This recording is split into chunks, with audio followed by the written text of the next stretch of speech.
What's up, YouTube? Welcome back to Celio's Network. Today, we're diving into another piece of information given to us from the Pokemon World Championships 2022 Scarlet and Violet TCG reveals from both the president of the Pokemon Company and the creative director at Creatures Inc., which you see here on the screen, Mr. Nagashima. So, we'll be talking about what exactly these comebacks are. The quote being, additionally, an important theme of the Scarlet and Violet series is comebacks. So we'll be talking about that, and I'll be heavily speculating today.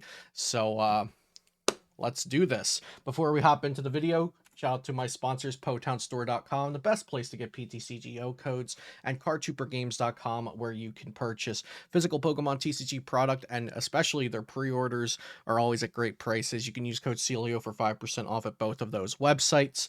Dragon Shield sleeves are my favorite sleeves, and I'm very proud to represent them, so be sure to check out my affiliate link for that down below, as well as Beast Coast Pokemon, a collaborative Pokemon YouTube channel. One of our people on Beast Coast Pokemon is James Beck. He just got top 4 at VGC Worlds, and he got back-to-back top 4s at Worlds, actually. We have a stellar cast of people over at Beast Coast. Subscribe to us, link in the description, and also PokemonCard.io for viewing and sharing deck lists and creating your own, sharing them with friends in the community. Links and everything down below, and be sure to subscribe to this channel for daily Pokemon TCG content. So, here's the screen. Here is the this is the slide they showed us in the video and that Mr. Nagashima spoke about when they said, additionally, an important theme of the Scarlet and Violet series is comebacks. What does that mean? It could mean, maybe there's a new mechanic called comebacks. Maybe they're just really honing in on making sure there are ways to come back from a slow start or when your opponent has a very aggressive start. We don't really know. And like I said, that's what today's video is all about. So is comeback going to be a new card mechanic, or is this simply stating that Creatures is creating cards which helps the player who is behind? We do know that they said the new standard of the Pokemon TCG is coming in 2023, and that new standard could just mean that they are holding themselves to a new standard when making cards. They're making sure that there is some depth and there is some creativity and there is some skill and diversity. So really, this is a big question for you guys as well. Do you think comeback is going to be like a key word or a new card mechanic, or do you think that is just how Creatures is describing how they are one of the things they're looking for in designs right now when they're making new cards? So this is I created the card on the right with my very very good Photoshop skills. I started out with Headringer over here just because it was like, Headringer shows that we've had very creative mechanics in the TCG post the design shift in 2010, 2011. And if you want to know more about that design shift, definitely watch my last speculative video on this news about the future of the Pokemon trading card game, and also check out my history of power creep video from like 2 years ago. Those should cover the design shift from 2010, but essentially the game became much more simple after 2010, 2011 on purpose, and yet we still had these kinds of cards. Headringer, one of my favorites because it can be attached to the opponent's Pokemon. So I just used that as the template for this quote comeback mechanic card that I made over here called a Choice Comeback, which is an item card, and it has the comeback mechanic and the comeback rule text here under the illustration that says, play this card only if your opponent has less prize cards remaining than you. You can only play one comeback card per turn. So this is going down the route of, if they are making a new mechanic, this is something I've imagined maybe the mechanic could be like. And then the effect of the item would be the attacks of your Pokemon do 30 more damage to your opponent's active Pokemon this turn. It could also be like a crushing hammer without a coin flip. It could be a Pokemon catcher without a coin flip. Um, it could be maybe rare candy that works on the first turn the Pokemon is down, or maybe even a rare candy that works and gets the Pokemon out of the deck for you and not directly from your hand. Just some pretty simple ideas, but also ideas that would be, I think, pretty useful in this kind of mechanic. And just this one specifically, I thought, well, if we already have something like Choice Belt, Choice Band, Muscle Band, something like that in the format, and then we can do an additional plus 30 because our opponent took the lead, I thought that would fit the theme of comeback and also be very simple to kind of showcase what I'm imagining these comeback cards might be like.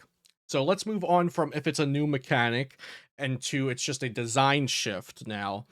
These are cards from the past, Pal Hand Extension from 2004 and Scramble Energy from 2006. I've spoken about both of these cards in my card design videos, specifically one with James Arnold. That was a really great video. So if you want to check out my card design playlist, I've had James and I've also had Mike Fouché on here talking about card design. We've had some really in-depth discussions on the kind of card designs we think make the game more fun and more competitive and more back and forth.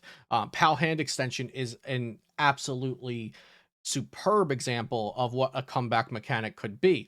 It says you may use this card only if you have more prize cards left than your opponent. So already kind of being that comeback mechanic without being called a specific type of card. And the effect is move one energy card attached to the defending Pokemon to another of your opponent's Pokemon, or switch one of your opponent's benched Pokemon with one of the defending Pokemon. So that is like a counter catcher, a boss, a catcher type effect, or an Ennaporter type effect, moving an energy from the defending from their active to one of their benched Pokemon. I also really love cards that give you a choice when you're behind, like this Pal Hand Extension. It's just such a healthy card, I think, because sometimes gusting up a Pokemon from the bench into the active won't necessarily help you if you're behind, but maybe slowing down their energy would help you, and vice versa. Sometimes maybe you need to take out a threat on the bench and energy disruption wouldn't help. So this card is so good and it can be so valuable in your 60 card deck because it can provide two different uses in different situations. So I mean, a Pal Hand Extension just straight up reprint would be like a dream to myself and so many other players. And then Scramble Energy can only be attached to evolved Pokemon, excluding EX Pokemon, and it provides colorless energy. But if you have more prize cards left in your opponent, it provides 3 energy of any type. And it can only be attached to evolved non-EX Pokemon. So this is also a card that I'd like to see, except I think if we saw it in the very early sets of Scarlet and Violet, it would probably be for EX Pokemon, but maybe if we see it a couple years down the line, like we did back in 2004, 2006, that little time period between to give EX their spotlight, then maybe we could see it be for non-EX Pokemon. Now, these are cards that we saw much more recently. Counter Catcher is very similar to Pal Hand Extension, except it came out 13 years later, and Counter Energy is very similar to Scramble, except it came out 11 years later. And then Counter Gain kind of fits into this as well. And these are also 3 more cards I would welcome very much so into the new standard format, but I would just 100,000% prefer Pal Hand over Counter Catcher. But Counter Catcher, you can play this only if you have more prize cards. Switch one of your opponent's bench with their active. Counter Energy, if you have more prize cards, it counts as 2 energy of any type, but it can't be attached to GXEX. And then Counter Gain, if you have more prize cards remaining in your opponent, the attacks of the Pokemon this card is attached to cost 1 colorless less. These cards you might know because, even if you're a little bit newer to the game, you might know these because they were in standard format a year or 2 ago. Whereas the other ones, for some of you, might be a little older. So I spent more time explaining those older ones. So this is also a possibility. I think these 3 here are very strong possibilities that we will see something that represents each of these types of cards within the Scarlet and Violet block where they're talking about the comebacks. And lastly, I wanted to talk about comebacks that maybe are a little more obscure. They aren't necessarily, you can only do this if you're losing, but cards that would help you turn the tide of the battle quite quickly, actually. Cards that do things when they are knocked out, like Dusknoir level X had the Poke Power, which would just be an ability that essentially when Dusknoir is knocked out, Dusknoir goes into play as a stadium card, and between turns puts 1 damage counter on each of your opponent's Pokemon. So this wouldn't be a comeback that you actively play because you're losing, but it would be a good card that when it got knocked out, you lost a stage 2. Essentially, this level X was a stage 3 Pokemon.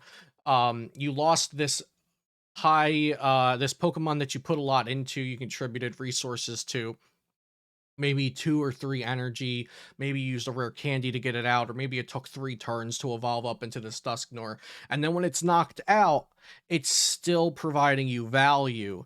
So maybe it's even less of a comeback and more of a stay even kind of card, but it really gives you back some of those investments by turning itself into a stadium and applying some damage to your opponent. And it doesn't even have to be exactly that Desert Ruin Shrine of Punishment deal damage each turn type thing. It could be anything, it could come back to your hand and be an item card to use. It could go into play as a stadium. It could come back onto the bench, or maybe it's weaker Pokemon come back. Maybe like the Dusclops from under it goes to your bench when the Dusknoir is knocked out. Things like that, I think are pseudo comeback mechanics, but also things that make the game more in depth and could make the game more interesting and close rather than need to stage a very large comeback. And then Gengar, similar with the Poke Power fainting spell. If it's knocked out by damage, you can flip a coin of heads and the defending Pokemon is also knocked out. Now, this is very strong, but it also adds depth to the game, because when Gengar was a very popular and strong card in the standard format, players would be using ping damage, like Galarian Zigzagoon's Headbutt Tantrum. Well, over a decade ago, we had Crobat G that did the exact same thing, or Poison, or Burn, or some type of damage counter placing attack to get around this feigning spell because it had to be specifically damaged. So it might not seem, it might not be as OP as it sounds, since there were ways to get around it, but your opponent would be punished if they didn't use one of those ways to get around it. So these are kind of more obscure, less comeback, more add depth to the game cards, but I wanted to talk about these because I love these things. And really, if any single thing I talked about from today's video were to be added into the game, that would be a positive for me. So be sure to let me know in the comments down below what you think about all of my theories and speculations, which ones you think are realistic, which ones do you want the most, and what do you think creatures meant by the comebacks being an important theme of the Scarlet and Violet series for the Pokemon trading card game. Be sure to subscribe to this channel for daily Pokemon TCG content. Check out my sponsors, coupon codes, and links down below. And like I said, remember to comment and give me your thoughts, because I'm looking for some great discussion here in the community. And if you want to continue the discussion, join my Discord. Link is also in the description down below. We have 1,000+ members, and everybody in there is really great. So thank you guys so much for watching today, and I'll see you next time here on Celio's Network.